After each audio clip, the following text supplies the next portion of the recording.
অকমান ওখ কৰি দিব লাগিছিল আৰু অকমান নমস্কাৰ অকমান ওখ কৰি দিয়া আৰু অকমান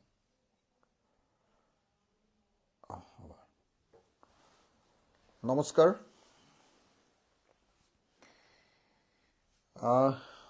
মোৰ বৰ্তমান ফেচবুক চাই থকা মোৰ ফেচবুকৰ লগত লিংক হোৱা প্ৰতিজন মোৰ বন্ধুলৈ নমস্কাৰ জনাইছোঁ আৰু নমস্কাৰ জনাই মই আজিৰ ফেচবুকত মোৰ কথাখিনি ক'বৰ কাৰণে আগবাঢ়ি গৈছোঁ। আজিৰ বিষয়টো স্বাভাৱিকভাৱেই সকলোৱে জানে আৰু আজিৰ বিষয়টো হ'ল অসমৰ মুখ্যমন্ত্ৰীৰ সংবাদমেল গৌৰৱ গগৈৰ পাকিস্তান লিংক। মই মিছা কথা নকওঁ, গোটেই মুখ্যমন্ত্ৰীৰ গোটেই সংবাদমেলখন চাব পোৱা নাই মানে চাব নোৱাৰি, বহুত দীঘল যে 2.5 ঘণ্টামান নেকি ন, 2.5 ঘণ্টামান আৰু এখন সংবাদমেল চাব পাৰি নেকি কওকচোন? এখন চিনেমাৰ সমান। চিনেমা ইমান দীঘলীয়া হোৱাৰ কাৰণে চাবলৈ মন নাযায়,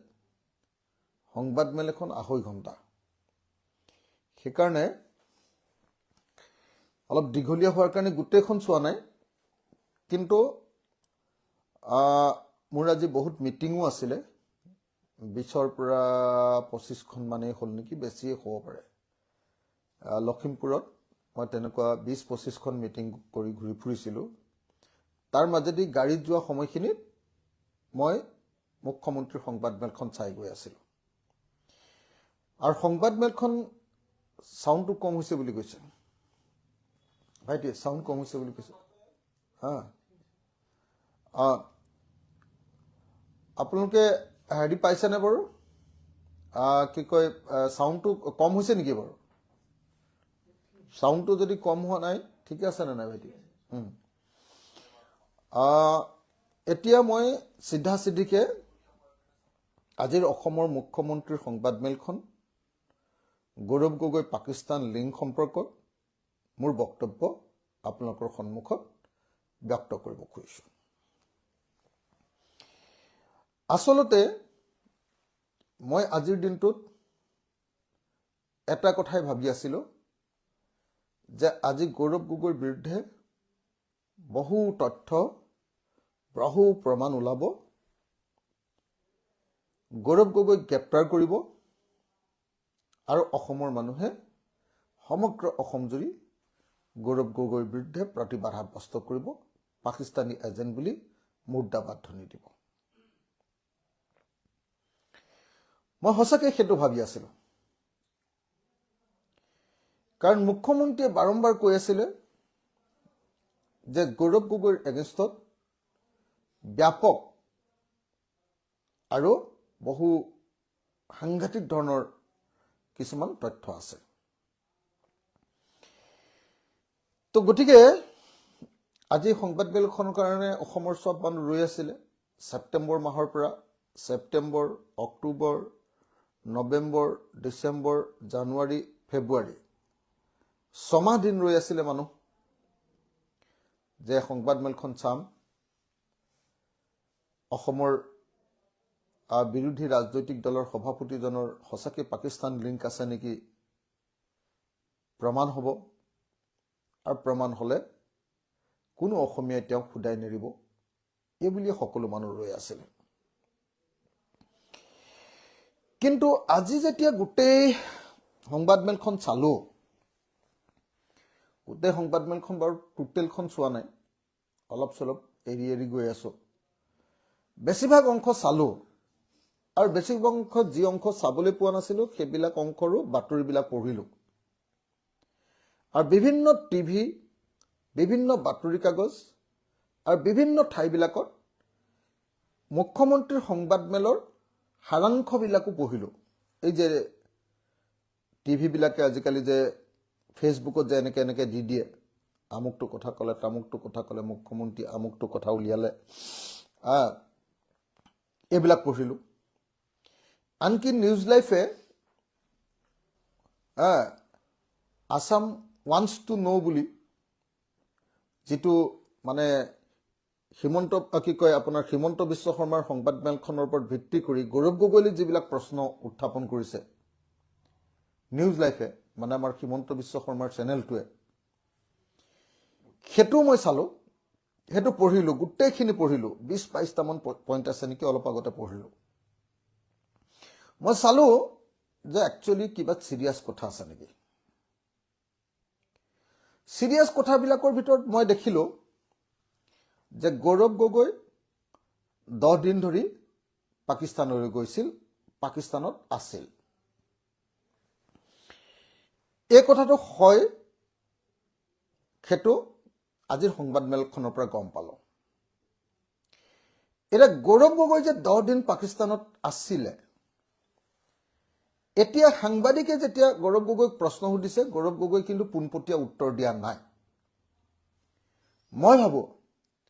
যে গৌৰৱ গগৈ ডাঙৰীয়াই এই কথাখিনিৰ পোনপটীয়া উত্তৰ দিব লাগে, যে গৌৰৱ গগৈ আচলতে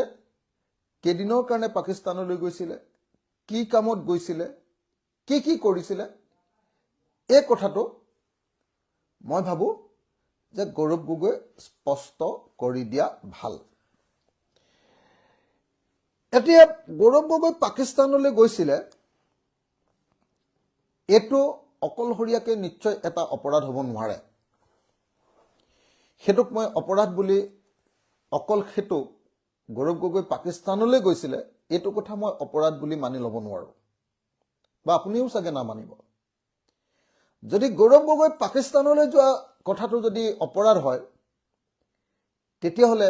পাকিস্তানলৈ আদৱানী যি গৈছিলে সেইটোও চাগে অপৰাধ হ'ব। আদৱানীজীয়ে আপোনাৰ আদৱানীজীয়ে আপোনাৰ পাকিস্তানৰ জিন্না চাহেবক সমাধিত গৈছিলে, সেইটোও চাগে অপৰাধ হ'ব। আৰু আদৱানীজীয়ে জিন্না চাহেবক ধৰ্মনিৰপেক্ষ মানুহ, ছেকুলাৰ বুলিও কৈ আহিছিলে, সেইটোও চাগে তেতিয়াহ'লে অত্যন্ত ভয়ংকৰ কথা হ'ব। গতিকে প্ৰথম কথা যে মই গৌৰৱ গগৈৰ পৰা অৱশ্যে এটা কথা জানিব খোজোঁ যে গৌৰৱ গগৈ যে পাকিস্তানলৈ গৈছিলে, গৌৰৱ গগৈ কিয় গৈছিলে, কি কৰিলেগে, ক'ত ক'ত ঘূৰিলে, সেই কথাখিনি মুকলিমূৰীয়াকৈ তেওঁ কৈ দিয়া দৰকাৰ। মই যদি কাইলৈ কোনোবা এখন দেশলৈ যাওঁ, মই বাৰু বিদেশ ভ্ৰমণ কৰিয়ে পোৱা নাই বেই, কেলে জানেনে, মোক পাছপোৰ্ট দিয়া নাই, মোৰ বহুত কেছ আছে কাৰণে পাছপোৰ্ট দিয়া নাই। গতিকে মই বাৰু বিদেশ ভ্ৰমণ কৰিয়ে পোৱা নাই। কিন্তু যদি কাইলৈ মই পাকিস্তানলৈ যাওঁ ছাপোজ, বা কাইলৈ মই বাংলাদেশলৈ যাওঁ ছাপোজ, বা কাইলৈ মই চীনলৈ যাওঁ ছাপোজ, ধৰি ল'লোঁ, বা কাইলৈ মই আমেৰিকালৈ যাওঁ,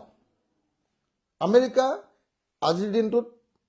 আমাৰ চৰকাৰৰ শত্ৰু নে বন্ধু মই ধৰিবই নোৱাৰোঁ। এইমাত্ৰ বন্ধু, এইমাত্ৰ শত্ৰু, এইমাত্ৰ শত্ৰু, এইমাত্ৰ বন্ধু। আমেৰিকাৰ লগত তেনেকুৱা সম্পৰ্ক হৈ আছে। পাকিস্তানৰ লগত বাৰু দীৰ্ঘদিন ধৰি ভাৰতৰ পৰা ওলাই গৈছিলে বুলি সেইটো বাৰু শত্ৰুতা বুলি ধৰা হয়। গতিকে পাকিস্তানৰ লগত ওচৰ চুবুৰীয়া দেশ যদিও এইটো এটা বেলেগ ধৰণৰ শত্ৰুতা এটা দেখুৱাই থকা হয়। এতিয়া এই যে পাকিস্তানলৈ যে আমাৰ ভাৰতৰ মানুহ যায়, গৌৰৱ গগৈ যে গ'ল, প্ৰথম কথা নিশ্চয় গৌৰৱ গগৈক যাবৰ কাৰণে ভাৰত চৰকাৰে অনুমতি দিছিলে। কিয় অনুমতি দিছিলে, কি কামৰ কাৰণে দিছিলে, আৰু পাকিস্তানত কি কামত গৈছিলে, নিশ্চয় ভাৰত চৰকাৰৰ ওচৰত তাৰ পৰা প্ৰমাণ আছে। নিশ্চয় মই ভাবোঁ যে যেতিয়া ভিজা লয় তেতিয়াহ'লে সেই কাৰণবিলাক নিশ্চয় তেওঁ সেইখন দেশৰ ওচৰতো ব্যাখ্যা কৰিব লাগে, আৰু চাগে আমাৰ ভাৰত চৰকাৰেও যেতিয়া তেওঁক যাবলৈ অনুমতি দিয়ে তেতিয়া নিশ্চয় সেই কথাটো ক'ব লাগে যে টুৰিষ্ট পাৰপাছত গৈছিলে নে কি পাৰপাছত গৈছে। নিশ্চয় পাছপোৰ্টত চাগে লিখা থাকে দেই, মই নাজানো, মোৰ নিজৰ পাছপোৰ্ট নাই বাৰু দেই, মিছা কৈ লাভ নাই। এতিয়া মই চিধাকে আপোনালোকক এটা কথা সুধিছোঁ, মই প্ৰথম কিন্তু গৌৰৱ গগৈক এটা কথা কৈ ললো যে গৌৰৱ গগৈ ডাঙৰীয়াই যিমান পাৰে সোনকালে এখন ইণ্ডিপেণ্ডেণ্ট সংবাদমেল আয়োজন কৰা দৰকাৰ। তেওঁক পাকিস্তানলৈ যোৱাৰ কথাটো ৰিপুণ বৰাৰ জৰিয়তে নহয়, তেওঁ পাকিস্তানলৈ যোৱা কথাটো ৰকিবুল হুছেইনৰ জৰিয়তে নহয়, তেওঁ পাকিস্তানলৈ যোৱা কথাটো জিতেন্দ্ৰ সিঙৰ জৰিয়তে নহয়, তেওঁ নিজা এখন সংবাদমেলৰ জৰিয়তে স্পষ্টকৈ কৈ দিব লাগে যে তেওঁ কোন তাৰিখৰ পৰা কোন তাৰিখলৈ পাকিস্তানলৈ গৈছিলে, পাকিস্তানলৈ যোৱাৰ উদ্দেশ্য তেওঁ কি আছিলে আৰু পাকিস্তানত গৈ তেওঁ কি কি কৰিছিলে, এই কথাটো মোৰ মতে সমগ্ৰ অসমবাসী ৰাইজক জনাই দিয়া দৰকাৰ। সেইটো মোৰ গৌৰৱ গগৈৰ প্ৰতি মোৰ আহ্বান, মোৰ অনুৰোধ। কিন্তু গৌৰৱ গগৈ পাকিস্তানলৈ যদি সঁচাকৈ বেয়া উদ্দেশ্যত গৈছিলে, চৰকাৰৰ হাতত যদি তথ্য আছে, চৰকাৰৰ হাতত যদি প্ৰমাণ আছে, তেতিয়াহ'লে ছেপ্টেম্বৰ মাহৰ পৰা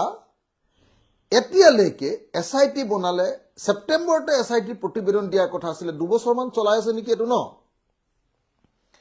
2 বছৰ চলাই আছে। এই 2 বছৰত তেওঁক ইমান দিন গ্ৰেপ্তাৰ কৰা নাই কিয়?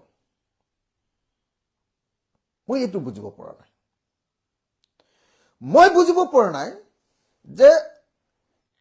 আমাৰ দেশৰ কিবা গোপনীয় মানে সামৰিক সম্পৰ্কীয় বিষয় গৌৰৱ গগৈ যদি পাকিস্তানত গোপনীয় বিষয় তাত দিছে, তেতিয়াহ'লে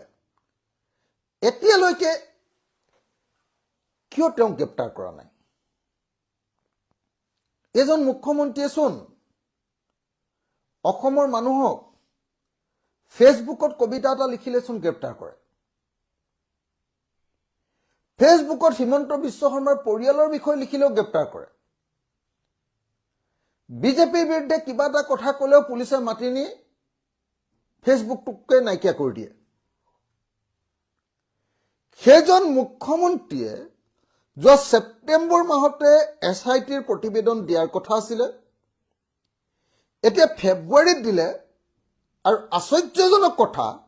দেশৰ নিৰাপত্তাৰ লগত জড়িত ঘটনাটোৰ প্ৰতিবেদন কোৰ্টত নহয়, সংসদত বা বিধানসভাত নহয়, এইখন জমা দিলে ক'ত? এইখন জমা দিলে সংবাদমেলত। এইটো বৰ আচৰিত নহয়নে? আপোনালোকে নিজে কওকচোন, এজন সাধাৰণ নাগৰিক হিচাপে ভাবক যে অখিল গগৈৰ লগত, অখিল গগৈ পাকিস্তানলৈ গৈ, গৌৰৱ গগৈৰ কথাটো বাদ দিলো, অখিল গগৈ পাকিস্তানলৈ গৈ ভাৰতৰ বস্তুবিলাক মনে মনে গোপনে দি দিলে, ISIৰ লগত কাম কৰিলে, মিটিং কৰিলে। তাৰপিছত ভাৰতলৈ আহি অখিল গগৈ অসম বিধানসভাত নহয়, তেতিয়া সংসদত, গৌৰৱ গগৈ যিহেতু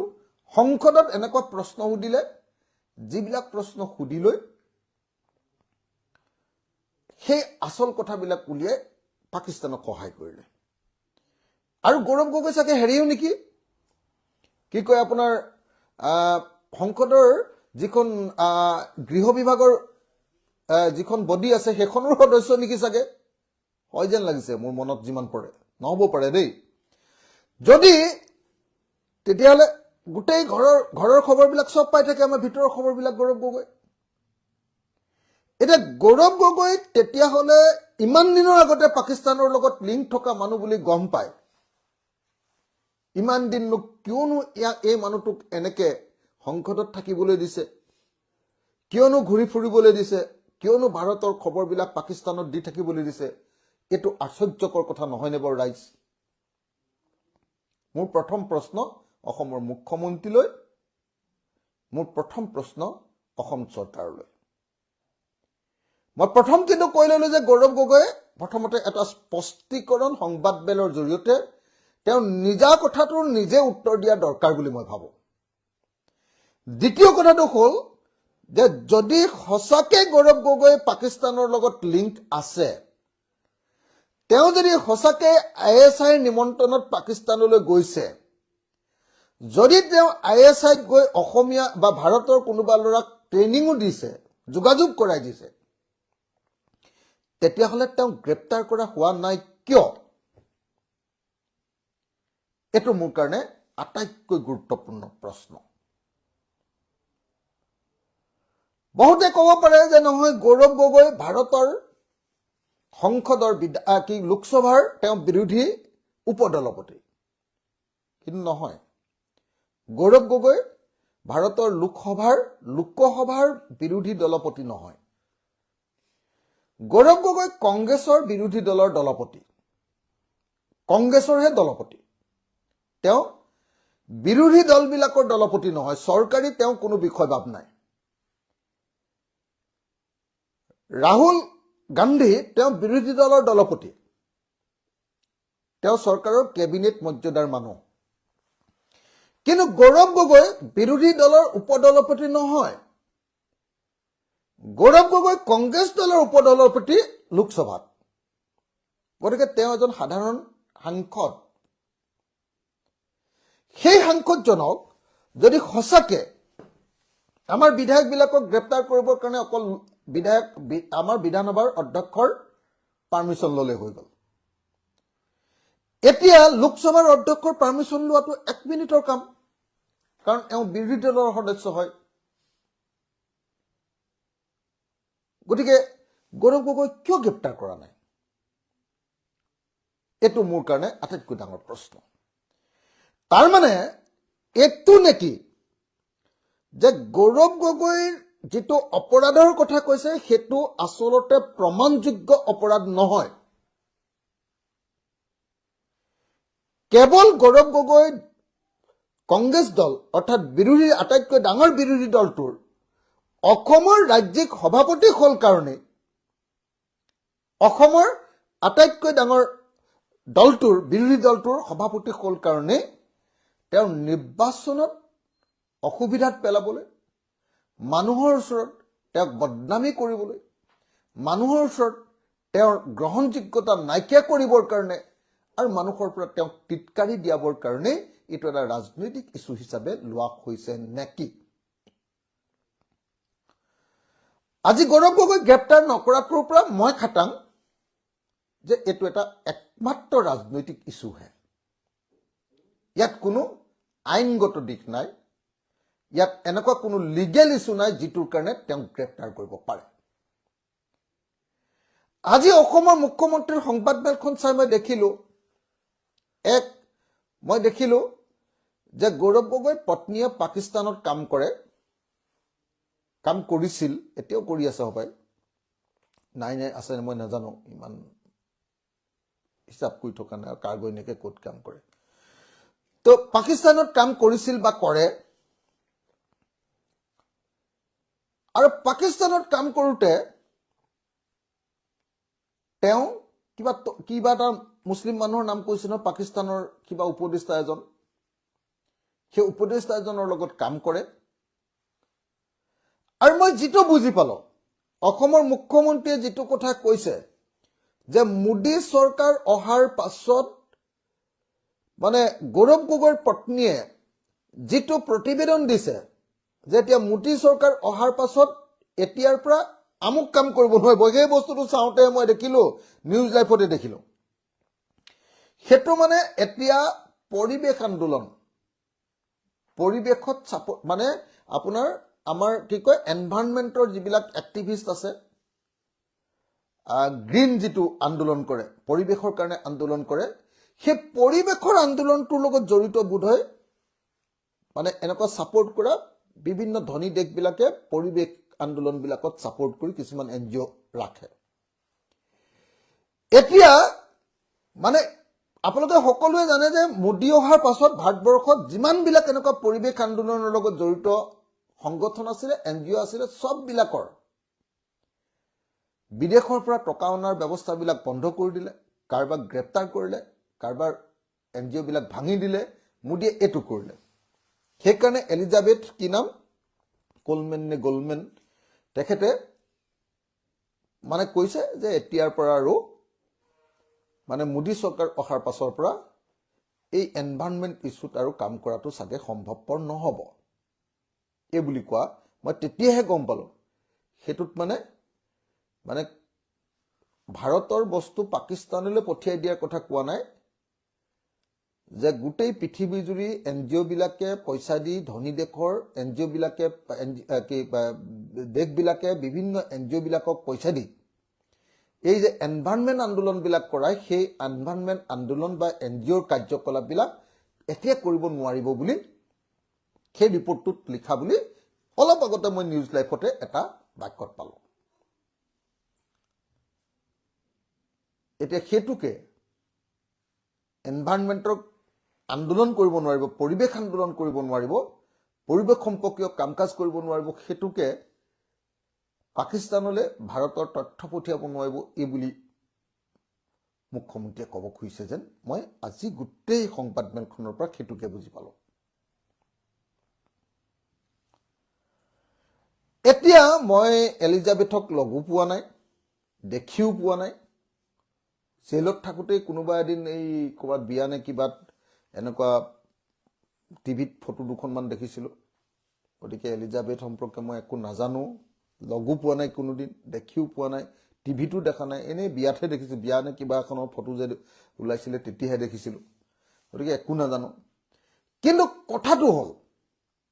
মোৰ কথাটো স্পষ্ট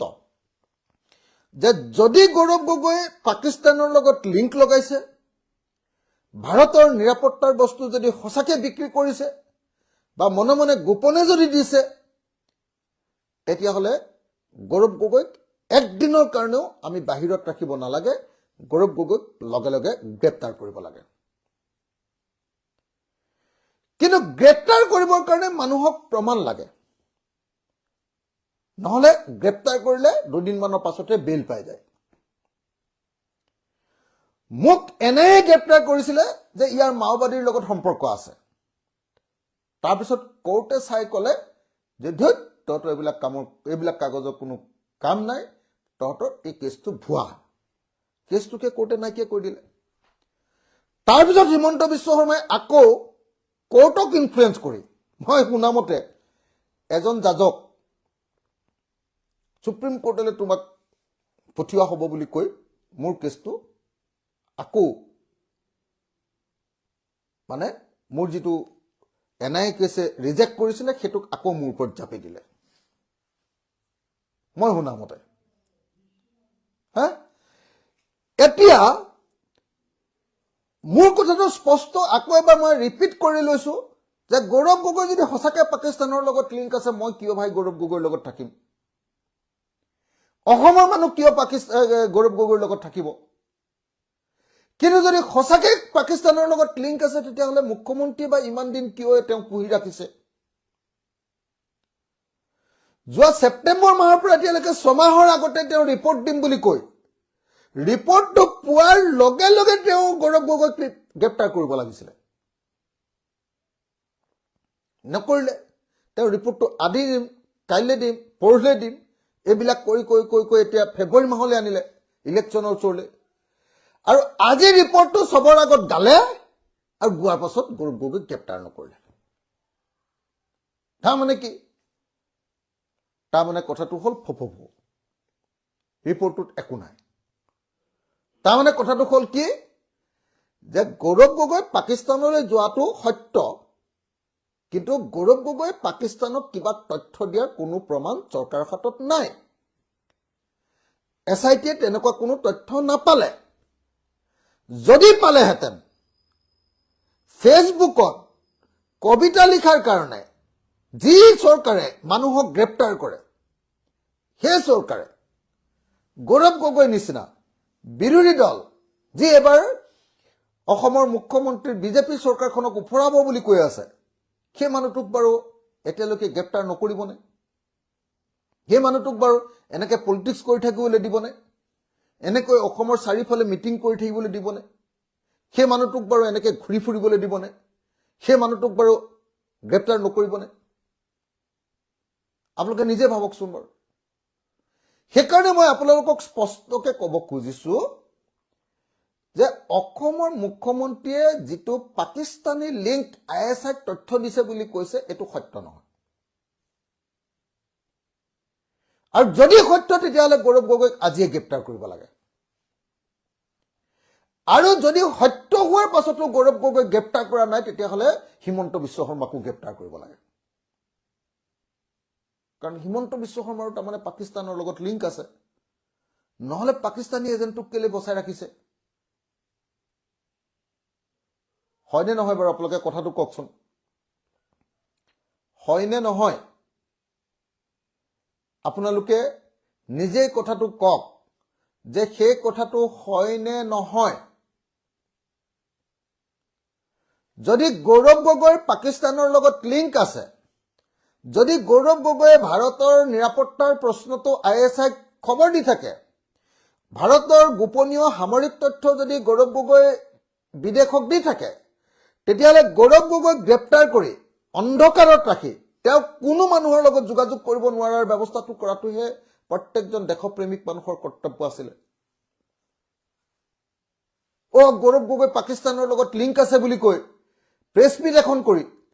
ৰৌজাল বৌজাল কৰি আকৌ মানুহটোক এৰি দি গোটেই মানুহটোক পাকিস্তানলৈ আমাৰ বস্তুবিলাক দি থাকিবলৈ সুযোগ দিয়াটো কোনোবা মুখ্যমন্ত্ৰীৰ কাম নেকি কওকচোন এজন মুখ্যমন্ত্ৰীৰ কাম হেতু নেকি কওকচোন যদি মুখ্যমন্ত্ৰীয়ে যোৱা ছমাহ ধৰি এই ৰিপৰ্টটো পোৱাৰ পাছতো যদি হে গৌৰৱ গগৈ পাকিস্তানৰ লগত সম্পৰ্ক থকাৰ পাছতো যদি তেওঁক এতিয়ালৈকে গ্ৰেপ্তাৰ কৰাৰ ব্যৱস্থা লোৱা নাই আৰু গৌৰৱ গগৈক এতিয়াও পাকিস্তানৰ লগত লিংক ৰাখি থাকিবলৈ এতিয়াও সুযোগ দি আছে তেতিয়াহলে তো হিমন্ত বিশ্ব শৰ্মাকো একেলগতে গ্ৰেপ্তাৰ কৰিব লাগে নে নাই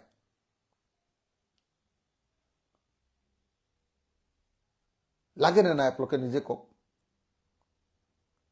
গতিকে মই আজিৰ সংবাদমেলখনৰ পৰা এটোৱে বুজিলো যে হিমন্ত বিশ্ব শৰ্মাই এটো অকল ইলেকশ্যনৰ এটা হাতিয়াৰ হিচাপে গৌৰৱ গগৈ পাকিস্তান লিংকটো এই ঢোলটো বজাই আছে আসলতে ভিতৰত একো নাই ফফু বেঙেনা যদি ভিতৰত সিৰিয়াছ কিবা কথা থাকিলেহেঁতেন কেতিয়াও পৃথিৱীৰ কোনো দেশৰ মানুহে কোনো কেন্দ্ৰীয় চৰকাৰ কোনো ৰাজ্য চৰকাৰ কোনো পুলিচ কোনেও কেতিয়াও এনেকে এটা মানুহক এৰি নিদিয়ে আৰু এটা কথা চকচোন পাকিস্তানলৈ কিবা এটা বস্তু পঠিয়াইছে বুলি ক'লে আমাৰ আৰ্মিয়ে বাৰু গৌৰৱ গগৈক মানে এনে এৰি দিব নেকি কওকচোন ইণ্ডিয়ান আৰ্মিয়ে যদি গম পায় যে ই ভাৰতৰ বস্তু লাহে লাহে পাকিস্তানলৈ পঠিয়াই আছে ইণ্ডিয়ান আৰ্মিয়ে খুদাই এৰিব কক লগে লগে ইণ্ডিয়ান আৰ্মি ভাৰতীয় আৰ্মিয়ে গ্ৰেপ্তাৰ কৰিবনে নাই বাৰু ভাৰতীয় আৰ্মিয়ে গ্ৰেপ্তাৰ কৰাই নহয় এনেকুৱা দুৰ্ধৰ্ষ পাকিস্তানী ISIৰ এজেন্টক মইতো ভাবো যে ভাৰতীয় আৰ্মিয়ে হয়তো মাৰিয়ে পেলাব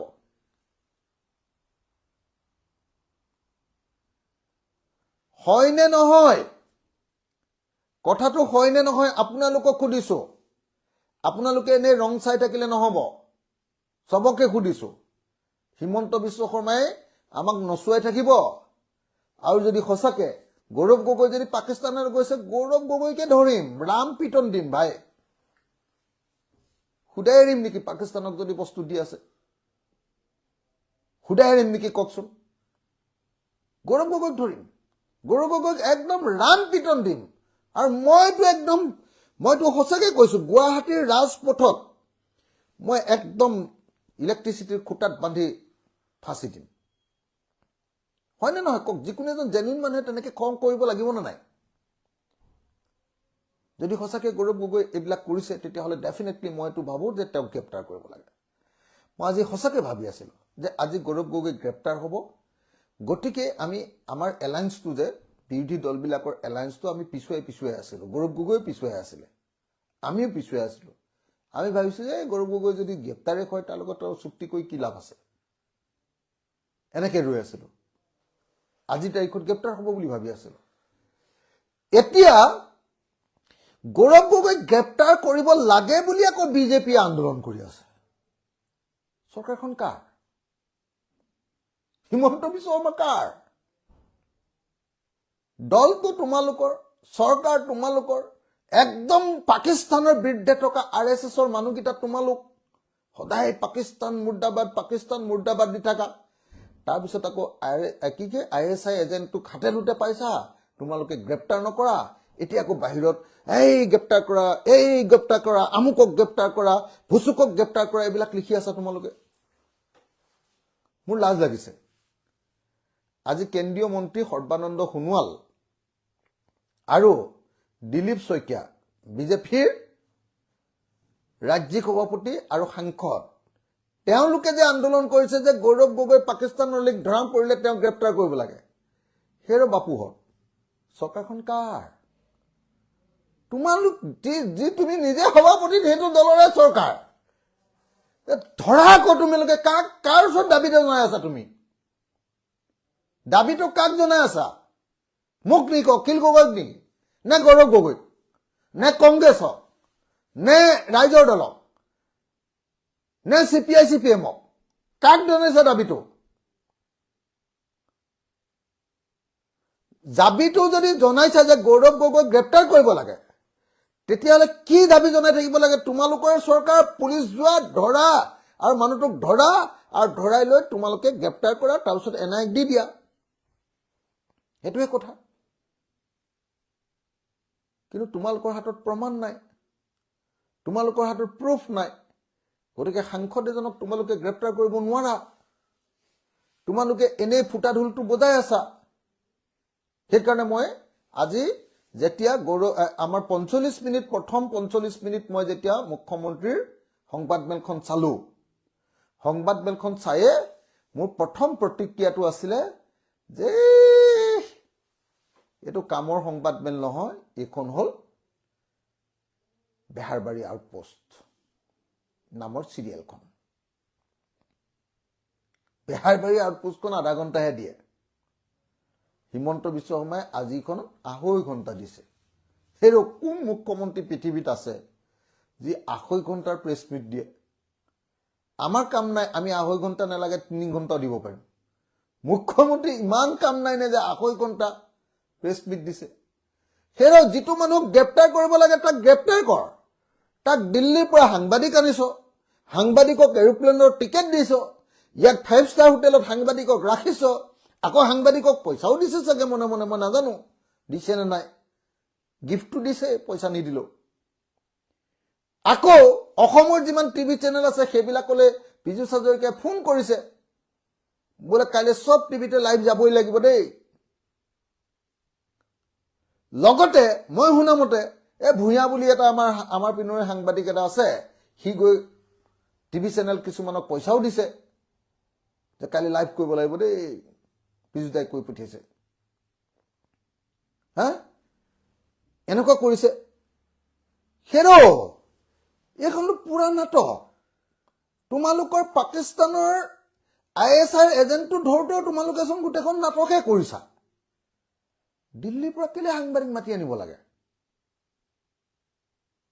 ডাইৰেক্ট ধৰি দিয়া দিল্লীৰ সাংবাদিক দৌৰি আহিব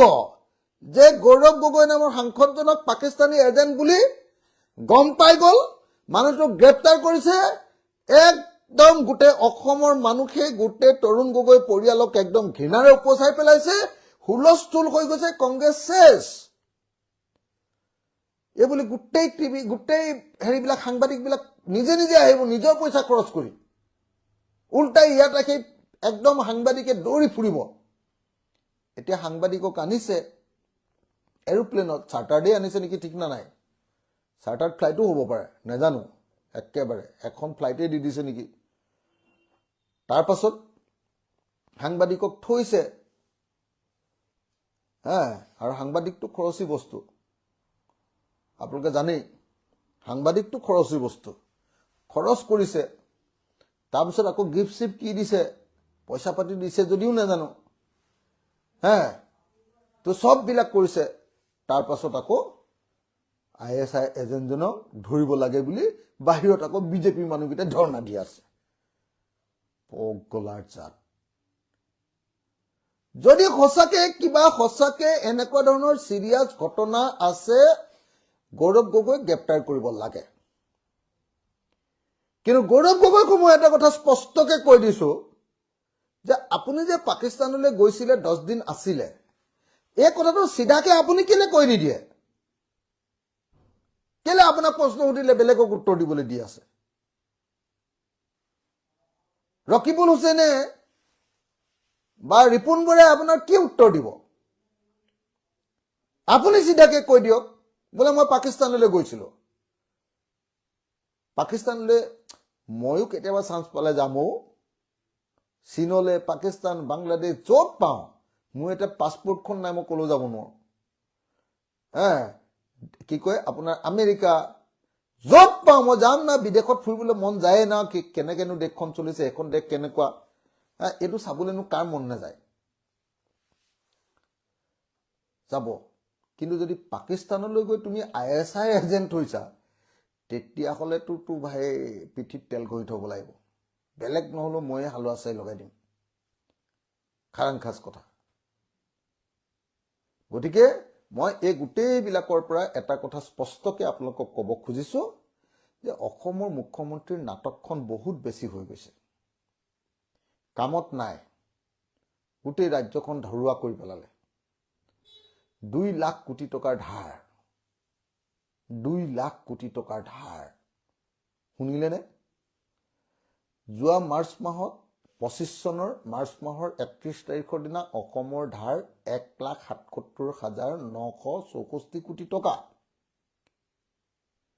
এতিয়া এই 16 তাৰিখৰ পৰা আমাৰ বিধানসভাৰ অধিৱেশন আছে তাত ওলাই পৰিব যে অসমৰ ধাৰ এতিয়া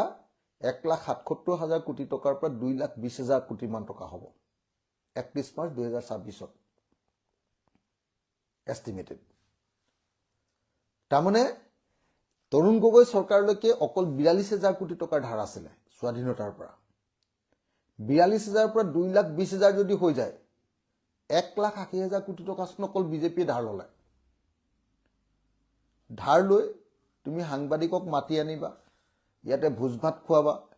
ইয়াতে পাকিস্তানী এজেন্ট বুলি প্ৰেছ মিট দিবা তাৰ পাছত তুমি আকৌ সাংবাদিকক থৈ আহিবা তোমাৰ গোটেই ধাৰৰ টকাৰে তুমি নিজৰ মতে সব কাম কৰি আছা কথাটো আপোনালোকে বুজি পাইছে নে নাই মোৰ বন্ধুবিলাকে একাৰণে মই আৰু এটা কথা গৌৰৱ গগৈক ক'বলগীয়া আছে দেই গৌৰৱ গগৈক মই আৰু এটা কথা ক'বলগীয়া আছে সেইটো কথাও কৈ থওঁ মই সিধা মানুহ কোৱা মানুহ বেয়া পালে ভাল পালে মই আৰু এটা গৌৰৱ গগৈক সিধাকে এটা কথা কৈছো যে সংবাদ মেল এখন পাতি স্পষ্টকৈ কৈ দিব লাগে যে পাকিস্তানলৈ তেওঁ কিয় গৈছিলে কেদিন থাকিছিলে কি কৰিছিলে খোলাকে কৈ দিব লাগে আৰু যদি কিবা গণ্ডগোলীয়া কাম কৰিছিলে তো ভাৰত চৰকাৰে কেতিয়াও গৌৰৱ গগৈক এৰি নিদিয়ে মানুহটো বাচিব নোৱাৰে এইটো কথা কনফাৰ্ম আৰু যদি সঁচাকে গণ্ডগোলীয়া কাম কৰিছিলে কংগ্ৰেছৰ সভাপতি পদটো এৰি দিব লাগে কিন্তু এতিয়ালৈকে বিজেপিয়ে চৰকাৰখনে তাৰ কোনো প্ৰমাণ দিব পৰা নাই সেইটো হ'ল কথা আজিলৈকে কৰা কতো কি কয় বেহাৰবাৰী আউটপোষ্টখন থানা যেনে লাগে কিন্তু থানা নহয় নাটকৰ থানা ঠিক তেনেকে হিমন্ত বিশ্ব শৰ্মাৰ এই পাকিস্তানী বস্তুটো পাকিস্তানী এজেন্ট যেনে লাগে তাৰপিছত গৈ পালো এইটো নাটক পলিটিক্যাল গিমিক একে এইটো কাম নাই এতিয়া বেহাৰবাৰী আউটপোষ্টত যেনেকে একেখন থানাকে দেখুৱাই থাকে একেগিটা মানুহে আজি আমুকটো কাইলে তামুকটো এনে ঠিক তেনেকে এই হিমন্ত বিশ্ব শৰ্মাৰ প্ৰেছ মিট বিলাকো এনেই বেহাৰবাৰী আউটপোষ্টৰ নিচিনা আজি গৌৰৱ গগৈ আমুকটো কাইলৈ গৌৰৱ গগৈ তামুকটো পৰহিলে আমুকটো কিন্তু মোক গৌৰৱ গগৈক আৰু এটা কথা ক'বলগীয়া আছে মানে গৌৰৱ গগৈয়ে বিদেশী ছোৱালীজনী বিয়া পাতিছে ঠিক আছে সেইটো তেখেতৰ ব্যক্তিগত স্বাধীনতা কোনে কাক ভাল পাব কোনে কাক বিয়া পাতিব কোনেও কাকো ক'ব নোৱাৰে কিন্তু দেশৰ এজন সাংসদ হিচাপে এজন মুখ্যমন্ত্ৰীৰ পুত্ৰ হিচাপে আৰু দেশৰ এজন নাগৰিক হিচাপে মই ভাবো যে গৌৰৱ গগৈ তেওঁৰ বাচ্চাগিটাক ভাৰতীয় কৰা হলে ভাল আছিল মই হ'লে নিজৰ ল'ৰা ছোৱালীক ভাৰতীয় কৰিলোহেঁতেন। সেইটো তেওঁৰ পত্নীৰ লগত অৱশ্যে কথাটো নিমিলিবও পাৰে, সেইটো তেওঁৰ কাৰণে জীৱনৰ এটা অস্বস্তিকৰ প্ৰশ্নও হ'ব পাৰে, কিন্তু মোৰ মতে মই হ'লে কিন্তু সেইটো কথা মই ৰাইজক কৈ দিলোহেঁতেন। ৰাইজ বেয়া নাপাব, মই এনেকৈ কৈ দিলোহেঁতেন যে মই নিজৰ ল'ৰা ছোৱালীকেইটাক মই ভাৰতীয় বুলি লিখাব পৰা নাই। মাকে বিচাৰিছে যে তেওঁলোক ব্ৰিটিছ নাগৰিক হিচাপে লিখা থাকিব, এইবুলি মই কৈ দিলোহেঁতেন। ভাৰতৰ এজন সাংসদ, অসমৰ মুখ্যমন্ত্ৰী হ'ব খোজা মানুহ এজন, আৰু বিৰোধী দলৰ দলপতি, বিৰোধী দলৰ মানে কি কয় আপোনাৰ সভাপতি, তেওঁ নিজৰ ল'ৰাটোক মইতো বিচাৰিম যে ভাৰতীয় নাগৰিক হিচাপে গঢ় দিলে মই ভাল পালোহেঁতেন। তেওঁ নাগৰিকত্বটো ভাৰতীয় হোৱাত উচিত আছিলে বুলি মই ব্যক্তিগতভাৱে ভাবোঁ। ল'ৰা ছোৱালীকেইটা অন্ততঃপক্ষে এটা হ'লেও কথা নাছিলে, বোলে মাকে ইটোক দিব খোজা নাই, মাকে এইটো ৰাখিছে আৰু বাপেকে এইটো নামত ৰাখিছে। মই এইটোও কথা কৈ দিছোঁ কিন্তু দেই, বেয়া নাপাব, মই চিধাকে কওঁ। কোনোবাই বেয়া পায়, কোনোবাই ভাল পায়। কংগ্ৰেছে বেয়া পালেও মই ইমান পাত্তা নিদিওঁ, বিজেপিয়ে বেয়া পালেও ইমানকৈ পাত্তা নিদিওঁ। বেয়া পোৱাটো বেয়া পাব, ভাল পোৱাটো ভাল পাব। কিন্তু মই গৌৰৱ গগৈৰ পৰা এখন সংবাদমেল বিচাৰোঁ। গৌৰৱ গগৈ ক্লিয়াৰলি কৈ দিব লাগে যে আমুক তাৰিখৰ পৰা আমুক তাৰিখলৈ মই পাকিস্তানলৈ গৈছিলোঁ, মোৰ ৱাইফ তাত কাম কৰে, গতিকে ৱাইফ কাম কৰিলেতো আৰু যাবই ন মানুহ এটা, নেযাব নেকি কওকচোন? মইতো আপোনালোকে জানে যে মই মোৰ ৱাইফ DR কলেজত কাম কৰাৰ কাৰণে, মই গোলাঘাটত থকাৰ কাৰণে সেই সময়ৰ কংগ্ৰেছৰ মানুহবিলাকে মোক বুলি লিখিছিলে, চপনীয়া বুলি লিখিছিলে ৱাল ৰাইটিং। মই আন্দোলন কৰিছিলোঁ যে, তেতিয়া কংগ্ৰেছ মানুহবিলাকে অজন্তা বাইদেউৰ নেতৃত্বত মোৰ বিৰুদ্ধে লিখিছিলে যে চপনীয়া অখিল গগৈ গোলাঘাটত আন্দোলন কৰি গোলাঘাটৰ পৰিৱেশ বেয়া কৰিছে, এনেকৈ লিখিছিলে।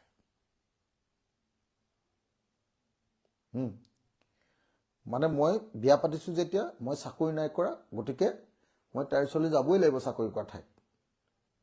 তাৰপিছতে জানিবা মই গুৱাহাটীত থাকি, তাইও গুৱাহাটীত কামটো পালে, বি বৰুৱা কলেজলৈ তাই আকৌ নতুনকৈ ইণ্টাৰভিউ দি যাব পাৰিলে নিজৰ যোগ্যতা অনুসৰি, তেতিয়া দুইটাই গুৱাহাটীত থাকিবলৈ ল'লোঁ।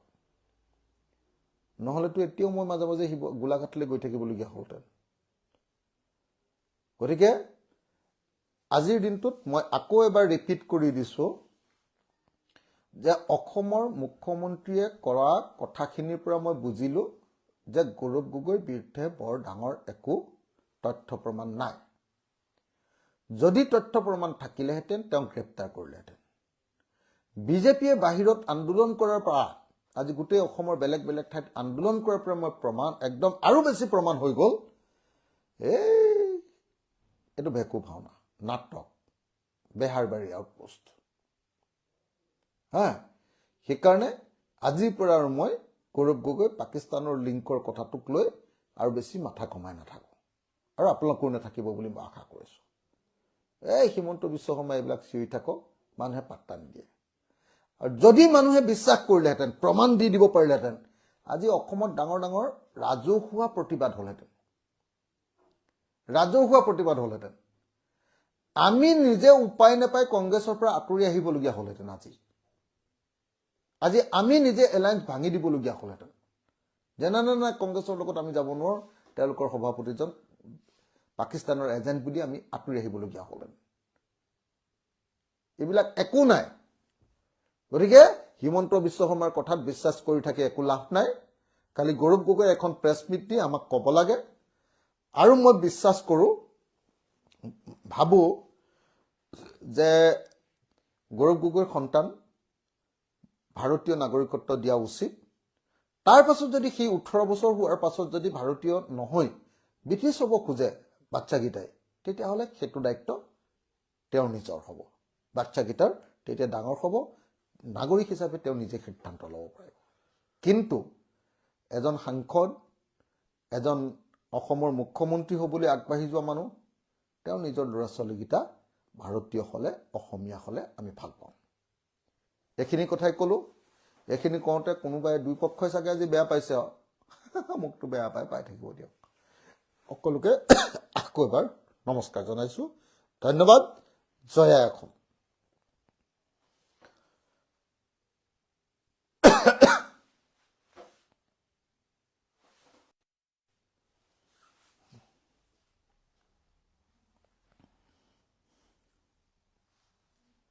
আৰম্ভ হ'ল নেকি ন হ'ল